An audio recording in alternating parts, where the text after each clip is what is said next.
Hey, how you going? I just thought to make a video about explaining power training.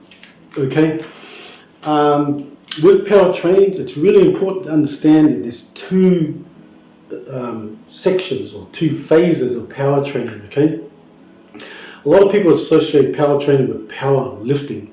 How I need to explain it is being able to lift really heavy weights, 700, 400, let's go 200, 300, 400 kilos.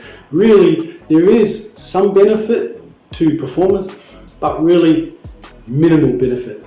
You get most of your benefit with power training or for sports from stability, strength, and the power exercise, which is also considered the power training phase, right?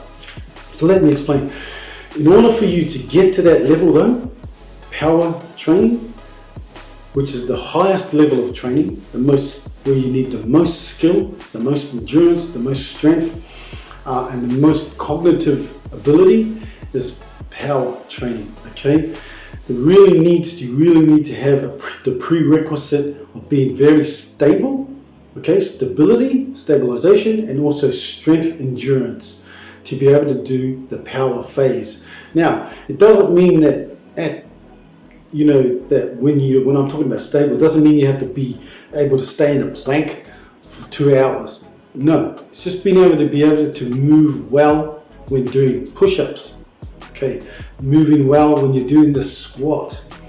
That all the movements that you do when you're pressing and you're pushing, pulling, loaded carries, and your hinges, they all are good moving patterns, and that you move really well under those patterns, that your movement is real good quality movement, okay?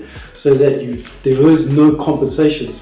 So for example, if you're doing the squat, you don't want to have your feet out and your knees bending in and your neck, going to the left when you're doing the squat. Everything must be aligned, right? A nice chin posture, nice back posture, good strong hips, good strong knees and ankles to be able to and really use the power of your glutes to lift yourself from standing and dropping into a squat. Okay, so being stable in those positions in the isometric phase of training is really important. Then moving to strength. Now, strength is basically strength endurance, is to be able to move well under load. Okay, so if we take any load, whatever load, we want to be able to push or pull push or pull, hinge, squat with that load, and carry that load using good movement patterns, moving really well. Okay, it's really important that under that load that you don't your knees start to bow out or bow in, or your back starts to hunch, or your neck starts to do some kind of deformity or some incorrect posture. You really want to be stable in that position and be able to squat well under load, whatever the load is, whether it's 20 Ks, 30 Ks, 40 Ks, 100 Ks. Okay, so moving on from there, if you get all that dialed in, you can safely move on to do the power phase. You need to be really safe, effective, and efficient, and have good quality of movement, okay, to be able to do power phase. Because the power phase is basically being able to move fast under load. So really, what you're doing is you're training for the speed of life, okay? So that's why we're all considered athletes.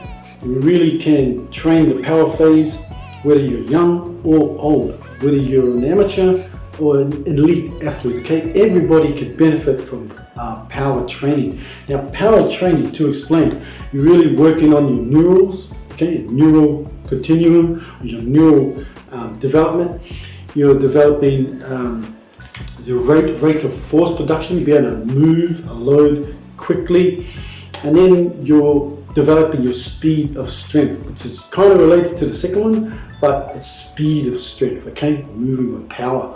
Now, let's take an example. If you want to be able to do power phase, here's a typical power phase or power training scenario. Let's say that this person is training for, let's say it's training for basketball, okay? Now, basketball, you want to be able to take a reasonably heavy load. Now, when it comes to load, okay, my load is different to another person's load. If they can lift 200, they can lift 200. But in the power phase, if you can lift 100, you want to take 30% of that 100, drop it to 30 Ks. So if it's 100 Ks, 30% of 100 Ks is 30 Ks roughly. You take that and place that on a bar and squat that. Now you want to squat that quickly, right? Because you want to be able to move that load quickly. Okay, so let's say we're moving it 3 to 5 reps, 30 Ks, down for 5. 1, 2, 3, 4, 5. There's no time under tension, there's no tempo. You move at the speed that you can control. Okay, it's not moving at speed just haphazardly, or just as you think you want to. No, you need to still move that load under control. Okay, under your control. It's how fast you can control it. Okay, so often you might see someone else move the same load quicker. Who cares? You do it under your control. Okay, moving it quickly. So from there, we take that power exercise, do 30 K squat, 5 reps quickly. Then straight from that exercise, we'll go into a box jump. Okay, now a box jump, you're standing in the squat position, you squat down and power out, right? You're squatting down and power out 5 times onto a box or onto a bench, whatever's stable.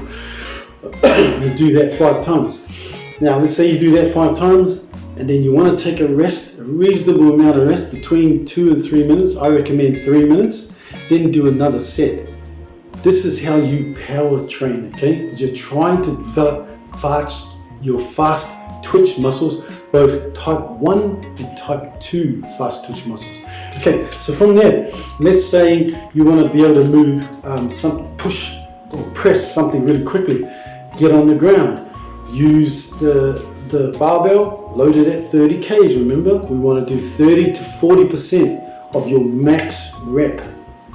Take that 30 Ks, bang, 5 times, 4, 5, and then get a med ball. Jump into the very next exercise, as quickly as you can. No drink of water, nothing like that. Go straight from pressing that barbell on the ground, and then pick up your med ball and toss your med ball against a solid wall. Okay, and bang, or lie on the floor and toss the med ball into the air.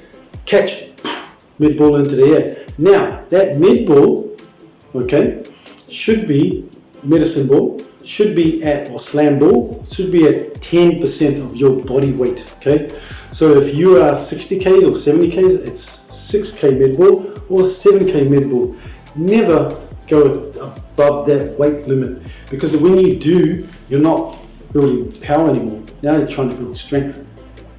Really what we're trying to build is speed of strength. Okay, so it's important to be able to move that item, move that object quickly, that weight quickly, whether it's a med ball or a kettlebell or resistant bands or barbells. Okay, so that's really important to mention. Now you want to do all of that, remember, being very stable and doing it with quality of movement. Okay, you have to move that weight as well as you can under control, not how anybody else is doing it. So these are great exercises for sports performance. There's so many ways that you can train in power phase. That's why it's so exciting, because there's many ways to undulate or modulate or progress in that type of training, in power phase training. And it's great for your cognitive, it's great for your agility, it's great for reaction time, speed of strength, neural, and it's really an exciting way to train, because you'll see the results fairly quickly too. Let's take, for example, a BJJ. Now in BJJ, it's position, position, position. Okay, or position, submission, whatever the protocol is that your coach teaches you. Now, in BJJ, you want to have really short, explosive moments, right? You don't want to be able to power lift 200 Ks and hold it there forever. No, you're trying to say, for example, I'm on my back, someone's in mount. I'm trying to push them off as quickly as I can, just so I can slip my hand in, get a better grip, or get a bit of a better hold to be able to move into another position. Okay, so you can train, you can use very specific exercises in your mounting positions, whether you're on your back, or you're in mount, or whether you're on knee, on belly, whether you're in turtle, in side control, or standing, right? Because your matches start standing. So you want to be able to be stable, strong, and powerful in all those positions. Okay, so this is where your power training is really, really beneficial for sports performance. Power for performance. Okay, so this is just a quick rundown of power training. I will get back to you and provide and do some videos and show you how it works in real life, and describe it as I train, okay, and as I do these exercises. All right, catch you later.